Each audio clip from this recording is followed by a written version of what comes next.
The intertwining of the American and Chinese economies has given China substantial power here in the United States. It really hasn't given America any power, political power in Beijing. We have great witnesses here today, but the most articulate witnesses are those who are not here today. Their decision to pull out of this hearing due to pressure, economic pressure, speaks loudly to China's strong economic power over politics and economics here in the United States. There are those who think that we shouldn't encourage or allow investment in China because it means American capital is flowing to their economy. But let's remember this is a two-way street. Some $1.2 trillion of American capital is invested in China in their securities, not to mention $116 billion of direct investment. But some $2 trillion of Chinese capital is invested in American securities. But we do have to make sure, if it is going to be a two-way street, that it's a fair street. We've heard of Luckin Coffee, Evergrande, and Didi. Luckin Coffee tells us that we need good audits and good oversight of those audits, and the PCAOB needs to oversee the audits.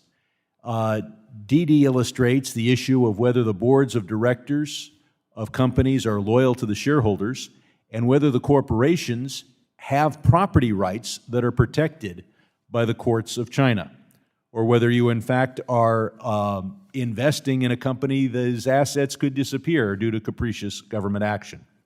The SEC has created special rules for foreign private issuers based on the idea that, say, that private issuer from abroad is from the United Kingdom, where you get all the investor protection from the host country, and then we'll just add a little bit of American investor protection. We don't need all of the usual American investor protection.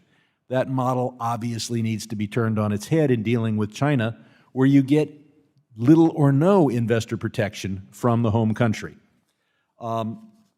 We see that China is able to pressure index funds to include Chinese companies, but it's not Chinese companies that are in the index funds. An index fund may choose to put the 1,000 biggest companies in the world in the index, but you can't buy Alibaba. You buy Alibaba of the Cayman Islands. Now, Alibaba is one of the 1,000 biggest companies in the world, but Alibaba Cayman Islands, the Cayman Islands isn't even one of the 1,000 biggest islands in the world. You're investing in a shell company that invests in another shell company that has a contractual relationship with Alibaba. Does that belong in an index? But we do see that China is able to pressure Morgan Stanley and others to include these questionable entities in indexes. Now, when you invest in China, you're investing in a police state to some degree, one that imprisons 1 million Uyghurs in Xinjiang. We will be discussing a number of bills here before us. Two that were noticed early. It accelerates the Foreign Holding Companies Accountability Act. A second deals with the Uyghur Forced Labor Disclosure Act. I've also quickly, in advance of this hearing, distributed bills designed to force a review by the SEC of the special status they give private foreign issuers to see if that's relevant to companies based in China. A bill to prohibit a phony name from being used. You shouldn't call yourself Alibaba if you're not Alibaba, but you're really Cayman Islands Alibaba.